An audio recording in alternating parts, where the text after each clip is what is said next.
नमस्कार साथियों। तो आज का जो हमारा पहला क्वेश्चन है, निम्नलिखित में से किसने दो साप्ताहिक पत्र, एक तो कर्मयोगी और है जो दूसरा है धर्म, जो इसका क्या है प्रकाशन है वो प्रारंभ किया था। आपके सामने जो ऑप्शन है वो है नीचे महात्मा गांधी ने, अरविंदो घोष ने, या फिर महादेव गोविंद रानडे ने, या फिर बाल गंगाधर तिलक ने। देखिए, इसका जो आंसर बताने से पहले मैं आपको बता देता हूं कि ये जो क्लास है यूजीसी नेट पॉलिटिकल साइंस के वालों के लिए, ठीक है। यूनिट 3 हमने शुरू कर दी है आज से, ठीक है। हम क्या है पहले इंडियन पॉलिटिकल थॉट यानी कि आपके जो यूनिट 3 से क्या है सभी के सभी जो एमसीक्यू और पीवाईक्यू क्या है डिस्कस करेंगे, जितने भी आपके पॉलिटिकल साइंस में या फिर किसी भी एग्जाम यानी कि असिस्टेंट प्रोफेसर में, ठीक है, या फिर किसी भी एग्जाम में जो पहले जो इंडियन पॉलिटिकल थॉट से जो क्वेश्चन आए हैं उनको हम कवर करेंगे, ठीक है दोस्तों।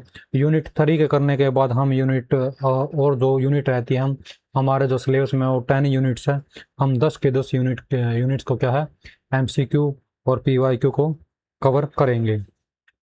आपके सामने जो सारे के सारे जो थिंकर है, पॉलिटिकल थिंकर जो इंडियन है, उनकी जो फोटो है आपके सामने दिख रही है। देखिए, धर्मशास्त्र एक किताब है, इसको भी हमें पढ़ना है इसमें, ठीक है। कौटिल्य है, अगानुसूत है, बरनी है, अच्छा, तो कबीर दास जी हैं, पंडित रमाबाई है, बाल गंगाधर तिलक जी है, स्वामी विवेकानंद हमें पढ़ना पड़ता है, रविंद्रनाथ टैगोर है, महात्मा गांधी, अरविंदो घोष। जो भी क्वेश्चन हम डिस्कस कर रहे थे वो इन्हीं से रिलेटेड है, ठीक है। पेरियार है, पेरियार, मोहम्मद इकबाल है, एम एन रॉय है, V D Savarkar, doctor Bhimrao Ambedkar, Jawaharlal Nehru, Ram Manohar Lohia, Jayaprakash Narayan और दीनदयाल उपाध्याय। देखिए, ये सारे के सारे जो थिंकर हैं वो हमें इंडियन पॉलिटिकल थॉट यूनिट 3 में हमें पढ़ने होते हैं। देखिए, इनसे रिलेटेड है जितने भी जो क्वेश्चन है वो एमसीक्यू और पीवाईक्यू हम इन वीडियो में, इसका जो सीरीज है हमारी पॉलिटिकल साइंस की सीरीज है, पॉलिटिकल साइंस की जो एमसीक्यू और पीवाईक्यू जो हमने सीरीज स्टार्ट की है उसमें हम सबसे पहले पढ़ेंगे Indian political thought unit number 3, ठीक है। यह जो आपकी क्लास रहने वाली है, अगर आप यूजीसी नेट की तैयारी कर रहे हैं, जेआरएफ की तैयारी कर रहे हैं, या फिर किसी असिस्टेंट प्रोफेसर की तैयारी कर रहे हैं, या फिर पीएचडी की अगर आपके काम की है तो या आप भी क्या कर सकते हैं यूपीएससी और स्टेट पीसीएस में अगर आपसे थिंकर पूछे जाते हैं तो आप भी क्या इनको पढ़ सकते हैं, आपके भी ये हेल्पफुल रहेंगे। तो चलिए चलते हैं हमारे प्रश्न की तरफ। प्रश्न है जो हमारा कर्मयोग और धर्म है का जो प्रकाशन है वो किनके द्वारा किया गया था। देखिए, ये जो किया गया था ये अरविंदो के घोष के द्वारा किया गया था। जो कर्मयोगी जो साप्ताहिक पत्र है, ठीक है, ये साप्ताहिक पत्र थे जो कर्मयोगी है, ठीक है, कर्मयोगी है जो, ये अंग्रेजी साप्ताहिक पत्र था, अंग्रेजी में था, ठीक है। और धर्म है जो, धर्म यह है बंगाली साप्ताहिक पत्र था, ठीक है दोस्तों, बंगाली साप्ताहिक पत्र था। और कर्मयोगी है ये अंग्रेजी में था। किसके द्वारा प्रारंभ किए गए थे? अरविंदो घोष के द्वारा प्रारंभ किए गए थे। अगर हम महात्मा गांधी जी की बात करें, तो इनके द्वारा जो पत्र रिलीज किए गए थे वो थे यंग इंडिया, यंग इंडिया, ठीक है दोस्तों, यंग इंडिया और नव जीवन और हरिजन, ठीक है। इनके द्वारा कुछ ऐसे जो पत्र है वो साप्ताहिक पत्र है और रिलीज किए गए थे। देखिए, बाल गंगाधर तिलक की अगर हम बात करें, बाल गंगाधर तिलक ने पत्र है जो वो रिलीज किए थे। वो था एक तो केसरी, केसरी, ठीक है, जो कि मराठी में था, और दूसरा था द मराठा, द मराठा, यह किस में था? अंग्रेजी भाषा में, ठीक है दोस्तों। तो चलिए चलते हैं अगले प्रश्न की तरफ। अगला जो आपका प्रश्न है वो है निम्नलिखित का सही मिलान आपको करना है, ठीक है दोस्तों। आपको एक सूची वन में व्यक्ति दिखाए गए बताए गए हैं और सूची में सेकंड सूची में है उनकी रचना है। आपको क्या करना है, सही मिलान करना है कि कौन सी रचना है वो किसकी है। तो अगर हम देखें तो जयप्रकाश नारायण की जो है, जयप्रकाश नारायण की जो रचना है वो है वाय सोशलिज्म, यानी कि जो ए का वो होगा 3 होगा। ठीक है। अगर हम राम मनोहर लोहिया की देखें तो वो होगी साल्ट टेक्सटेशन। ठीक है, टेक्सटन। ठीक है। ये राम मनोहर लोहिया की, यानी कि बी का जो होगा वो होगा 1, बी का जो होगा 1। अगर हम देखें मोहम्मद इकबाल की, मोहम्मद इकबाल है जो इस्लाम से रिलेटेड थे, तो इनका जो होगा 2। ठीक है, 2 नंबर जो इनका ये होगा, सी का होगा 2। और बर्नी के जो है फतवा ये जानदारी। ठीक है, ये इनका होगा, यानी कि डी का होगा क्या। ठीक है दोस्तों, तो आपको क्या है, इनकी जो किताबें हैं वो भी आपको याद करनी पड़ेगी। ठीक है, अगर आप सारे के सारे जो एमसीक्यू पढ़ लेते हैं मेरे द्वारा बताए गए, तो सारी की सारी जो किताबें हैं इनके अंदर ही क्या है याद हो जाएगी। हाँ, लेकिन आपको क्या करना है, इन क्वेश्चन की रिवीजन जरूर करनी है। ऐसा नहीं है कि एक बार वीडियो देखी और हो गया।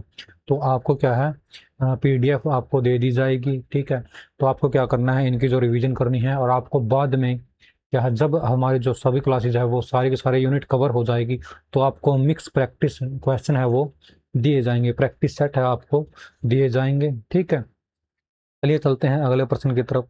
अगला जो प्रश्न है आपका वो है, नीति शास्त्र है वो किस श्रेणी में रखा जाता है, श्रुति में, स्मृति में, संहिता में, या फिर नीति शास्त्र।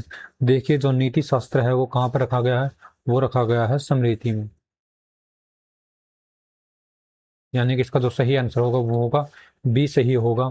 स्मृति में क्या है, नीति शास्त्र को रखा जाता है। ठीक है दोस्तों, स्मृति को और नीति शास्त्र भी क्या है इसी के अंदर, हाँ सॉरी, नीति शास्त्र स्मृति के अंदर आते हैं। ठीक है, मनुस्मृति है वो इसी के अंदर आती है।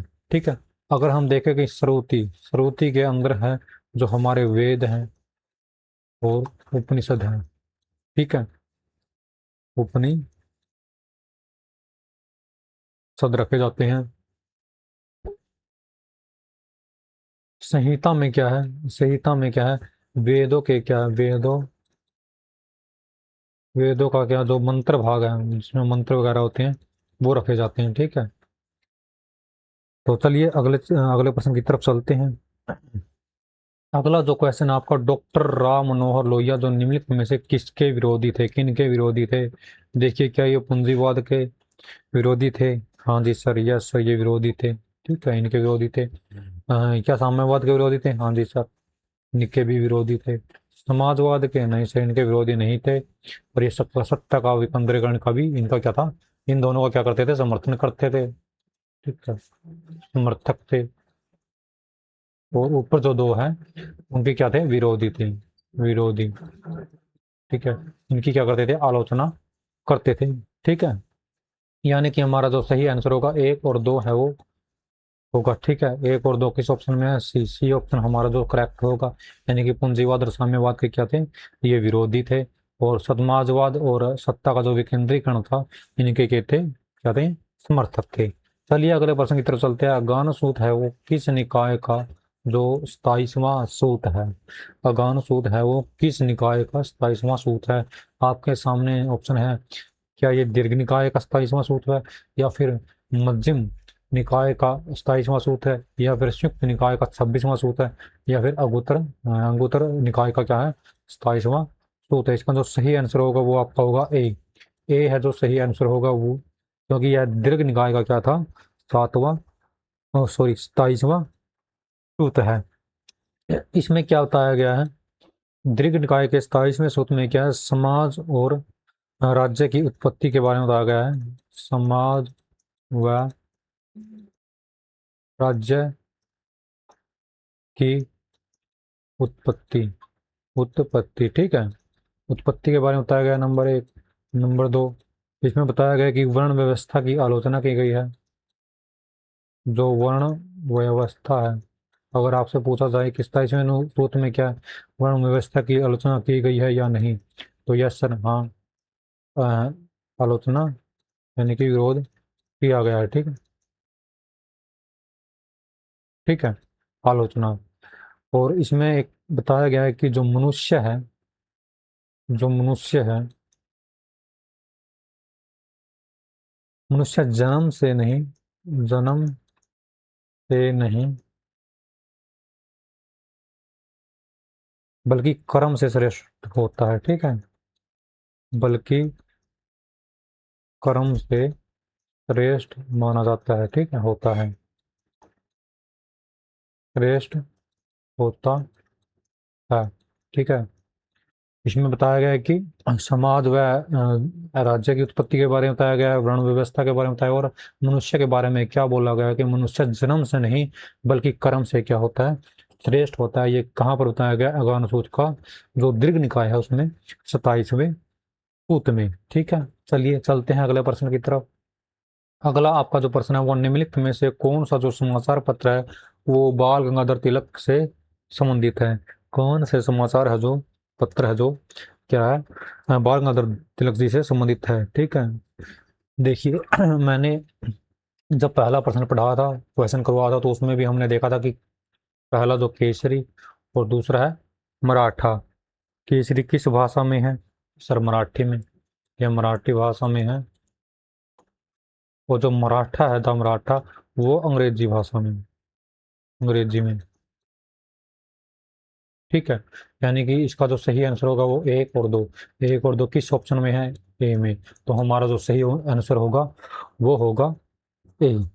ठीक है, अगर हम हरिजन की बात करें तो हरिजन भी मैंने बताया था कि एम के गांधी, यानी कि महात्मा गांधी के द्वारा क्या है, ये प्रकाशित साप्ताहिक पत्र था। ठीक है, चलिए चलते हैं अगले प्रश्न की तरफ। निम्नलिखित में से कौन सी रचनाएं मोहम्मद इकबाल से संबंधित है? आपको ये ऑप्शन दिए गए हैं। ठीक है, और ये चार रचनाएं दी गई है, चार रचनाएं। इनमें से आपको बतानी है कि कौन सी रचनाएं है जो मोहम्मद इकबाल की है। ठीक है, आपको बताना है मोहम्मद इकबाल की जो रचनाएं है वो कौन सी है। देखिए, पहला जो ऑप्शन है आपका वो तराना ए हिंद है।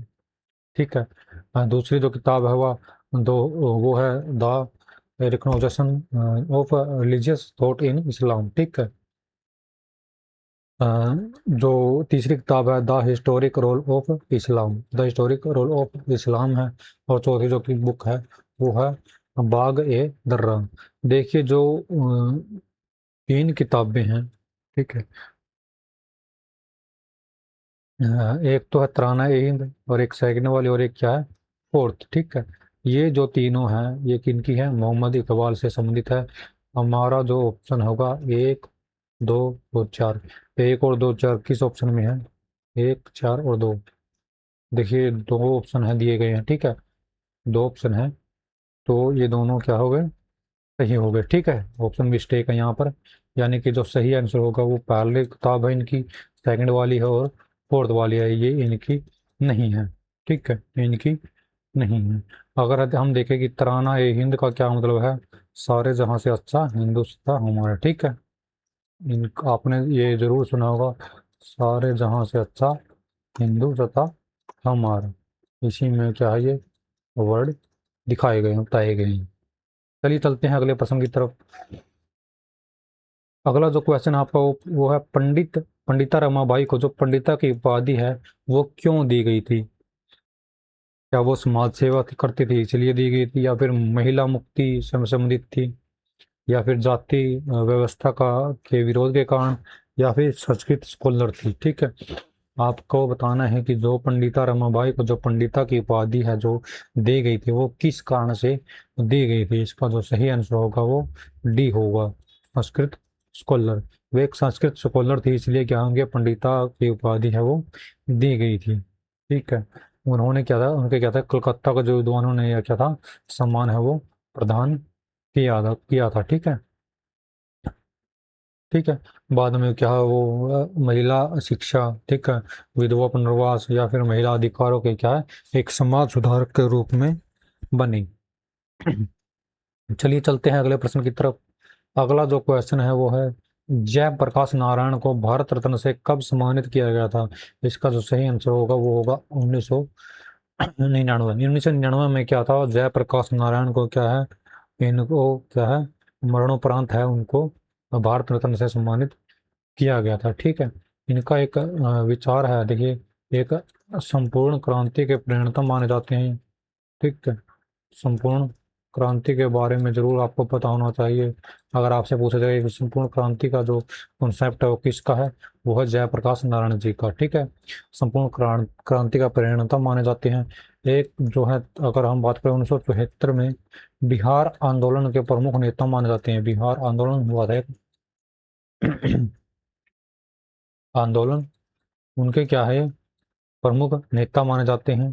ठीक है, तो ये थी इनके बारे में कुछ डिटेल्स। अगले क्वेश्चन की तरफ हम चलते हैं। अगला जो क्वेश्चन है आपका, वो है गांधी जी द्वारा जो स्थापित आश्रमों को क्या करना है आपको, कालानुक्रम के है वो क्या है, लगाना है। ठीक है, तो बताइए, क्या फिनिक्स सेटलमेंट है, यहाँ पर दूसरा है कोचरब आश्रम है, ठीक है, सेवाग्राम आश्रम है, एक है टोल्स्टॉय फॉरम। कौन सा पहले कौन सा बाद में स्थापित किया गया था महात्मा गांधी जी के द्वारा, ये आपको बताना है। देखिए, फिनिक्स सेटलमेंट है जो 1911 में स्थापित किया गया था दक्षिण अफ्रीका में। ठीक है, दक्षिण अफ्रीका में। ठीक है, अगर हम देखें तो कोचरब आश्रम है, जो कोचरब आश्रम है वो कब स्थापित किया गया था, वो किया गया था 1915 में। 1915 में कहाँ पर, अहमदाबाद में, अहमदाबाद में। सेवाग्राम है जो, वो कब स्थापित किया गया था, 1936 में। और जो टोल्स्टॉय फार्म है, वो कब स्थापित किया गया था, 1910 में। अब देखिए, इनको क्या करना है, कालानुक्रमिक लगाना है। ठीक है, पहला जो होगा वो होगा फर्स्ट, पहला है जो, ठीक है, 1904 में, यानी कि 1904 होगा पहला, यानी कि फिनिक्स है जो, फिनिक्स है सेटलमेंट होगा। ठीक है, फिर उसके बाद होगा 1910, 1900 1910 में क्या है, टॉल्स्टॉय फार्म हो गया। ठीक है, फिर होगा कोचरब आश्रम है जो कि 2 नंबर पर है। ठीक है, यानी कि हमारा जो सही होगा 1 4 2 और 3, 1 4 2 3, 1 4 2 3। ठीक है, ये हमारा सही आंसर होगा, 1 4 2 3, 1 4 2 3। देखिए, हमने ये देख लेते हैं कि इसमें जो ऑप्शन है वो मेंशन नहीं है। ठीक है, 1 4 2 3। ठीक है, इसका जो सही सीक्वेंस होगा वो ये होगा आपको, ये क्वेश्चन आंसर है वो, टाइपिंग मिस्टेक हो चुकी है। ठीक है, टाइपिंग मिस्टेक है, तो इसमें सही आंसर शायद में भी नहीं है। ठीक है, चलिए अगले प्रश्न की तरफ चलते हैं। लेकिन हाँ, आपको ये समझ में आ गया है कि जो फिनिक्स सेटलमेंट है वो कब स्थापित किया गया, 1904 में। कोचरब आश्रम है वो 1915 में, सेवाग्राम आश्रम 1916 में, टोल्स्टॉय फार्म है वो 1910 में स्थापित किया गया था। ये आपको याद रखना है। कौन सी घटना ने पेरियार को नास्तिक बना दिया था, ठीक है, एथिस्ट बना दिया था किसको, पेरियार को। वो कौन सी घटना है जो उनके जीवन में हुई थी, जिनसे प्रभावित होकर क्या वे नास्तिक बन गए थे। इसका जो क्या सही आंसर होगा वो देखिए, क्या वो आत्मसम्मान आंदोलन था, क्या वो काशी तीर्थ यात्रा थे, या फिर द्रविड़ राष्ट्र आंदोलन था, या फिर समाज में भेदभाव के कारण क्या है वे नास्तिक बन गए थे। देखिए, इसका जो सही आंसर होगा वो होगा काशी तीर्थ यात्रा है। ठीक है, काशी तीर्थ यात्रा के दौरान क्या है वे तीर्थ यात्रा पर गए थे। ठीक है, उन्होंने वहां पर क्या था, जातिगत भेदभाव, ठीक है, ब्राह्मणवादी जो वर्चस्व है उन्होंने देखा, धार्मिक पाखंडवाद का जो अनुभव किया, तो इस अनुभव के जो उनके जो धार्मिक विश्वास को क्या है गहराई से प्रभावित किया और वे नास्तिक तथा तर्कवादी बन गए थे। ठीक है, इनके द्वारा ही यह जो आत्मसम्मान आंदोलन है वो भी इनके द्वारा ही शुरू किया गया था। ठीक है, ठीक है, समाज में भेदभाव का सामना इन्होंने करना पड़ा था, द्रविड़ राष्ट्र आंदोलन भी इन्होंने ही शुरू किया था। अगर मैं आपसे पूछूं कि जो आत्मसम्मान आंदोलन है वो कब शुरू किया गया था, वो शुरू किया गया था 1925 में इनके द्वारा किया गया था। ठीक है, 1925 में एक आंदोलन किया गया था इनका, जो कि आत्मसम्मान आंदोलन के नाम से जाना जाता है। चलिए चलते हैं अगले प्रश्न की तरफ। अगला जो क्वेश्चन है आपका वो है, जलियांवाला बाग हत्याकांड के बाद रविंद्रनाथ टैगोर ने अपनी नाइटहुड की जो उपाधि है किस वर्ष लौटा दी थी। देखिए, जलियांवाला बाग हत्याकांड कब हुआ था, 1919 में। जिसका सही आंसर भी होगा क्या होगा, 1919 में ही क्या है जलियांवाला जो बाग हत्याकांड हुआ था, तो क्या है इन्होंने अपनी जो नाइटहुड की जो उपाधि थी वो लौटा दी थी। ठीक है,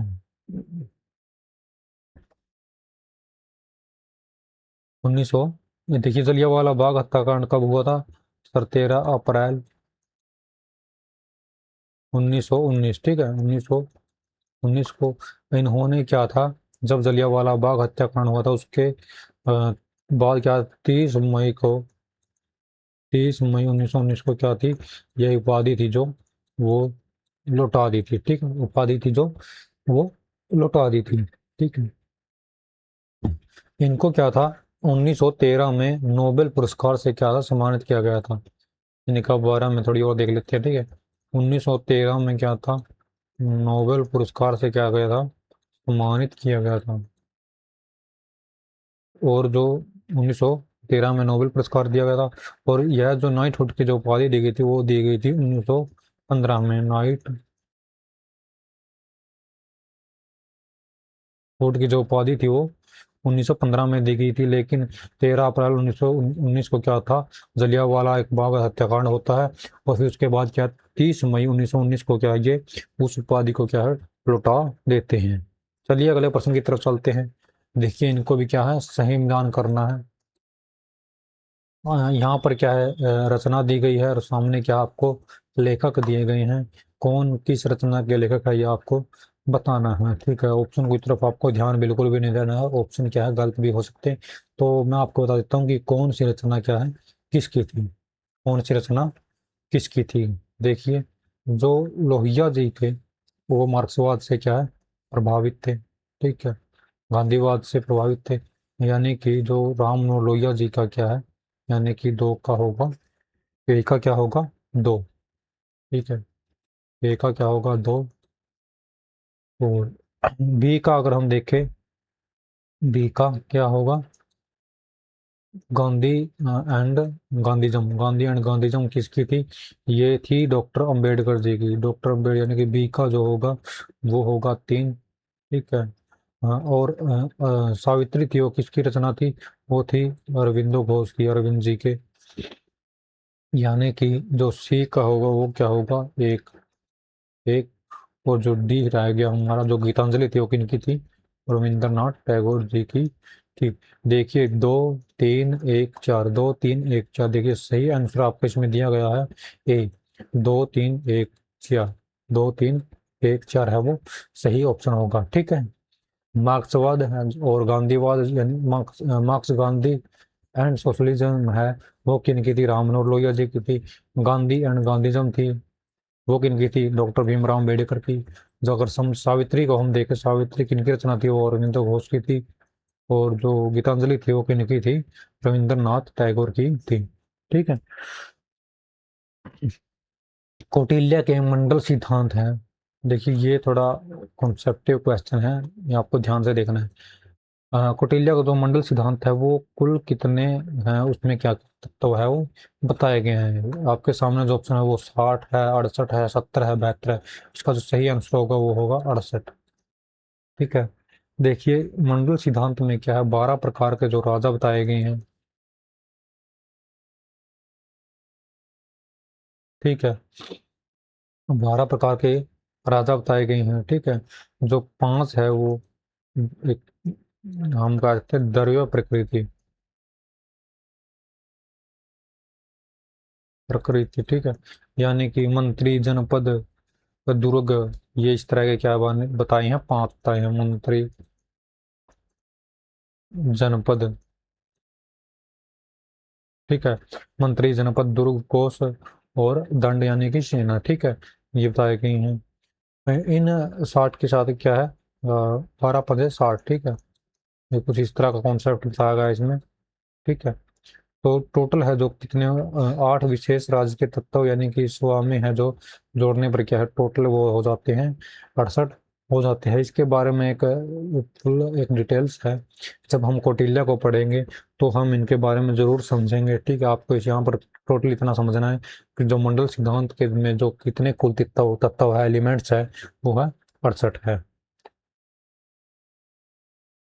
जयप्रकाश नारायण की जीवनी है वो किसने लिखी थी, ये आपको बताना है। जो जयप्रकाश नारायण जी की जीवनी है वो किसने लिखी थी, क्या सवेजा जयप्रकाश नारायण जी की ने लिखी थी, या फिर राम वृक्ष बैनीपुरी ने लिखी थी, या फिर विनोबा भावे ने लिखी थी, या फिर ई एम एस नबूदिरी पाद ने लिखी थी।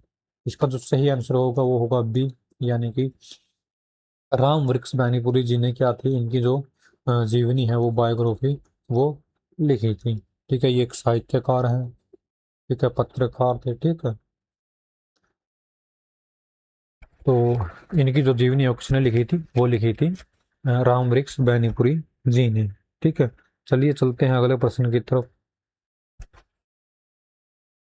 अगला जो क्वेश्चन है आपका वो है, जो स्वामी विवेकानंद से संबंधित है, कुछ घटनाएं थी इनकी, उनको क्या है, अवरोही क्रम यानी कि डिसेंडिंग ऑर्डर में आपको क्या है, यानी कि नवीनतम से प्राचीन, जो नवीन घटना है, जो ताजा ताजी घटना है वो पहले बतानी है, और जो प्राचीन घटना है वो बाद में बतानी है, यानी कि अवरोही क्रम में आपको व्यवस्थित करनी है, ठीक है। इसमें कोई भी मैंने ऑप्शन नहीं दिया क्योंकि कॉन्सेप्ट क्वेश्चन हमको क्या है, समझना पड़ेगा, ठीक है। चलिए समझते हैं इस क्वेश्चन को, चलिए समझते हैं इस क्वेश्चन को। देखिए जो पहला जो वो एम में आपको बताया गया है, स्वामी विवेकानंद पहली बार जापान गए थे। दूसरा है, स्वामी विवेकानंद ने यूनाइटेड किंगडम का क्या क्या क्या किया था, यूके का दौरा किया था, ठीक है। तीसरा जो है, सी में स्वामी विवेकानंद ने न्यूयॉर्क में वेदांत सोसाइटी की स्थापना की थी। स्वामी विवेकानंद ने रामकृष्ण मिशन की स्थापना की। और स्वामी विवेकानंद ने विश्व धर्म संसद ने क्या था, अपना जो वो क्या भाषण दिया था। आपको घटना याद होनी चाहिए, कब क्या कौन सी घटना हुई थी, तो आपको क्या है कर्म में व्यवस्थित करने में क्या है, आसानी होती है। देखिए जापान में अगर हम बात करें, जापान में कब गए थे वो, 1893 में गए थे, ठीक है। 1893 में क्या थे वो, जापान गए थे। अगर यूके की हम पहली यात्रा के बारे में बात करें तो कब की थी उन्होंने, 1895 में इन्होंने यात्रा की थी, याद रखना आपको, ठीक है। 1895 में इन्होंने यात्रा की थी। अगर हम पहली बार जापान देखे तो ये 1893 में गए थे। और स्वामी विवेकानंद ने न्यूयॉर्क में वेदांत सोसाइटी की जो स्थापना की थी वो की थी 1894 में, 1894 में। रामकृष्ण मिशन की जो स्थापना थी इनके द्वारा की गई थी, वो की गई थी 1897 में, ठीक है, 1897 में। और जो विश्व धर्म संसद में अपना जो भाषण दिया था इन्होंने, वो दिया था, वो कब दिया था, वो दिया था 11 सितंबर 1893, 11 सितंबर 1893 में दिया था, ठीक है। जो तो हमारा जो सही कर्म क्या होगा, जो सही कर्म होगा वो होगा, पहला होगा डी, यानी कि जो हमने हमसे क्या पूछा है, डिसेंडिंग ऑर्डर में पूछा था, 1897 पहला होगा, ठीक है। फिर हम देखेंगे 1895 को, 1895 यानी कि बी। फिर है, यानी कि जो फिर बी होगा, ठीक है, यानी कि डी के बाद क्या होगा, बी। और उसके बाद क्या है, 1800 तिरानवे में क्या था, वेदांत सिटी की क्या थी, न्यूयॉर्क में स्थापना की थी, यानी कि सी, उसके बाद सी, और फिर उसके बाद होगा 1893 हो गया, 1897, 1895, 1893 हो गया, ठीक है। उसके बाद बाद क्या था, 11 सितंबर 1893 में क्या थे इन्होंने, यानी कि ई, और फिर होगा ए। तो सही जो डिसेंडिंग ऑर्डर होगा इनकी घटनाओं का वो ये होगा DBCEA, ठीक है। बाकी आपको क्या है, घटनाएं ऐसा नहीं है कि यही पूछी जाएंगी, क्या पता कौन सी घटना याद है, लेकिन आपको ये घटनाएं है वो याद कर लेनी है, ठीक है। इन घटना से क्या आपको अच्छे से खासे क्वेश्चन है जो बन जाते हैं, ठीक है। चलिए चलते हैं अगले प्रश्न की तरफ। एक बार आपको क्या है, इनको रिवीजन में जरूर करना है, ठीक है। आपको खुद से इनको क्या रिवीजन करना है, इसकी जो आंसर की है, ठीक है। और ये जो पीपीटी है मैं वो आपको है वो दे दूंगा, ठीक है। पीपीटी है जो आपको PDF रूप में दे दूंगा। आपको क्या है, इनके बारे में रिसर्च करनी है, डिस्कस करना है, और ये इनका क्या है, रिवीजन करनी है। अगला जो क्वेश्चन है वो है आपका, VD सावरकर की जो घटनाएं है वो लगानी है असेंडिंग ऑर्डर में। देखिए पहले तो जो क्वेश्चन था वो पूछा गया था डिसेंडिंग ऑर्डर का, अब जो एक क्वेश्चन है वो है असेंडिंग ऑर्डर, यानी कि जो सबसे पहले घटना थी और सबसे बाद में क्या थी घटना तक व्यवस्थित करनी है। देखिए हम घटनाओं को लेकर चलते हैं, साथ में देखेंगे कि क्या कब क्या हुआ था। सावरकर की जो लंदन में गिरफ्तारी बताया गया है इसमें, ठीक है। जो सावरकर की जो लंदन में गिरफ्तारी है वो कब हुई थी, वो हुई थी 1910 में, ठीक है। कब हुई थी, 1910 में हुई थी सावरकर की लंदन में गिरफ्तारी। स्थायी अंतर्राष्ट्रीय मध्यस्थता न्यायालय, ठीक है, ये कब थे, ये थे, ये जो घटना थी वो थी 1911 की, 1911 की, ठीक है। सावरकर ने क्या था, न्यायालय ने क्या था, सावरकर मध्यस्थता प्रकरण में क्या था अपना निर्णय दिया था। ये कब की घटना है, 1911 की। सावरकर को रत्नागिरी में स्थानांतरित कब किया गया था, 1924 में, ठीक है। 1924 की यह घटना है।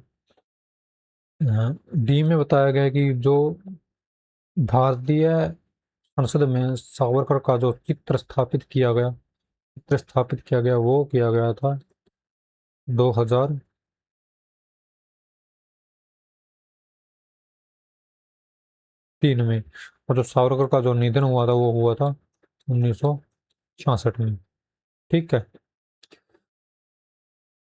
तो देखिए जो आप देखते हैं इनके जो असेंडिंग ऑर्डर में वो कैसे निकल कर आता है। सबसे पहले होगा जो आपका ऑप्शन होगा वो होगा ए, ठीक है। उसके बाद होगा बी, यानी कि 1911 में स्थायी अंतर्राष्ट्रीय मध्यस्थ न्यायालय में क्या था, सावरकर मध्यस्थता प्रकरण उन्होंने क्या था अपना निर्णय दिया था। फिर उसके बाद होगा 1924 यानी कि सी, और फिर होगा ई, और फिर होगा डी, ठीक है। यानी कि जो भारतीय संसद में सावरकर का जो चित्त स्थापित किया गया था वो 2003 में से किया गया था। सावरकर का जो निधन हुआ था वो 1966 में हुआ था। तो ये घटनाएं है वो आपको याद रखनी है, VD सावरकर की। चलिए चलते हैं अगले प्रश्न की तरफ। अगला जो क्वेश्चन है आपका वो पूछा गया है कि जो समाज समता संघ है उसकी स्थापना वो किसके द्वारा की गई थी, ठीक है। जो समाज समता संघ है उसकी स्थापना पूछा आपसे किसके द्वारा की गई थी। क्या महात्मा गांधी जी के द्वारा की गई थी, नहीं सर। क्या ज्योतिबा फूले के द्वारा की गई थी, नहीं सर। क्या EV रामास्वामी पेरियार के द्वारा की गई थी, नहीं सर। ये की गई थी डॉक्टर भीमराव अम्बेडकर के द्वारा, अम्बेडकर के द्वारा की गई थी 1924 में, ठीक है। ठीक है दोस्तों, तो महात्मा गांधी क्या ने क्या की थी, हरिजन सेवक संघ की क्या की थी स्थापना की थी। और ज्योतिबा राव फूले ने क्या था, सत्य शोधक समाज की क्या की थी, सत्य शोधक समाज की क्या थी, स्थापना की थी। और ईवी ईवी रामास्वामी पेरियार ने क्या था, आत्म सम्मान आंदोलन, आत्म सम्मान आंदोलन है वो शुरू किया था 1925 में। ठीक है, तो ये घटनाएं भी आपको क्या है, याद रखनी है। कब कौन सा जो आंदोलन है वो स्थापित किया गया था। सत्य शोधक समाज की किसने स्थापना की थी, ज्योतिराव फूले ने की थी। ठीक है, महात्मा गांधी ने किसकी स्थापना की थी, हरिजन सेवक संघ की स्थापना की गई थी। ठीक है, समाज समता संघ की जो स्थापना की थी वो की थी डॉक्टर भीमराव अंबेडकर जी ने।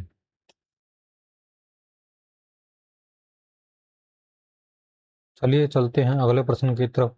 अगला प्रश्न है जो सिक्स ग्लोरियस एपोक, ठीक है, ऑफ इंडियन हिस्ट्री। ठीक है, छह युग इसमें बताए गए हैं, छह युग। ठीक है, तो ये किसकी रचना है, जो छह गौरवशाली जो कालखंडों की क्या है, जो वर्णन करते हैं, ये किसकी जो पुस्तक है, वो है वी डी सावरकर जी की। वी डी सावरकर जी की यह क्या पुस्तक है। ठीक है,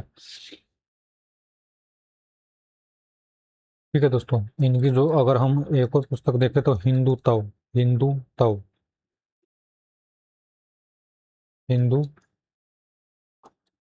है, who is Hindu, who is a Hindu के नाम से क्या है, ये ऐसी पुस्तक है।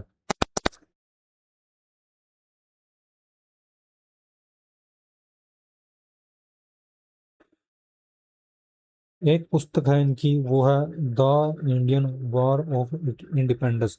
ये भी क्या है, इनके पुस्तक है। ठीक है, आपको याद रखना है। ठीक है, 1857 में। लिए चलते हैं अगले प्रश्न की तरफ। अगला जो आपका प्रश्न है वो है आपका, पंडिता रमाबाई किस मिशन से क्या थी, संबंधित थी। आपको मिशन बताना है, इनमें से कौन किस मिशन से क्या थी, संबंधित थी। क्या वो रामकृष्ण मिशन से संबंधित थी, क्या वो आर्य समाज से संबंधित थी, या फिर मुक्ति मिशन से संबंधित थी, या फिर थियोसॉफिकल सोसाइटी से संबंधित थी।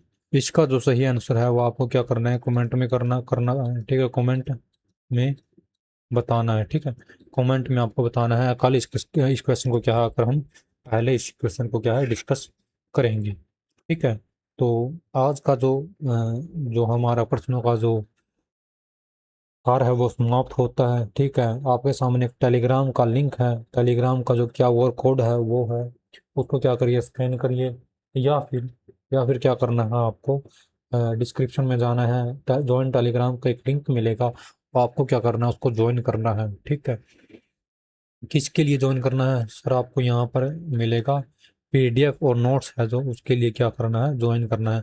जो पीडीएफ है आपको यहाँ पर मिलेंगे, हैंड रिटन नोट्स है वो आपको मिलेंगे, जो लेटेस्ट अपडेट है हमारी वीडियो की या फिर कुछ भी अपडेट मैं दूंगा तो वहीं पर दूंगा। ठीक है, आपको क्या करना है, ये ज्वाइन कर लेना है।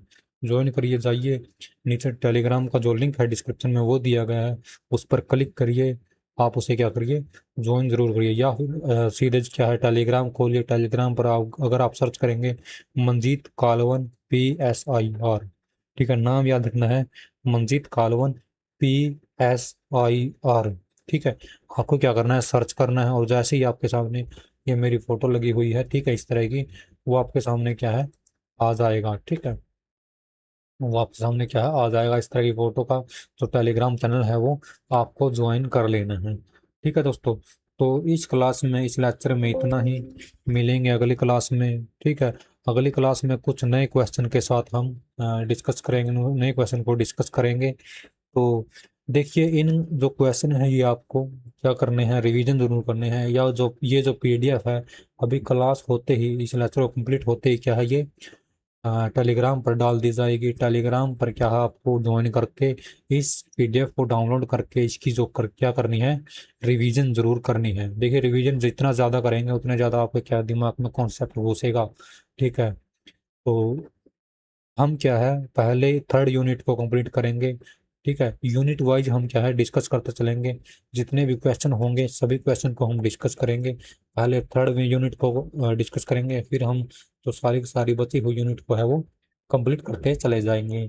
थर्ड यूनिट करने का क्या था कि जो फर्स्ट यूनिट और सेकंड यूनिट है वो दोनों समान थे, यानी कि हमारे जो फर्स्ट यूनिट में वो पॉलिटिकल थ्योरी है, और जो सेकंड यूनिट है यानी कि पॉलिटिकल थिंकर है, वेस्टर्न पॉलिटिकल थिंकर है, तो वो दोनों के दोनों यूनिट है वो हम एक साथ कर लेंगे। ठीक है, तो इस क्लास में, इस लेक्चर में इतना ही। मिलेंगे अगली वीडियो में, अगली क्लास में। तब तक जय हिंद, जय भारत।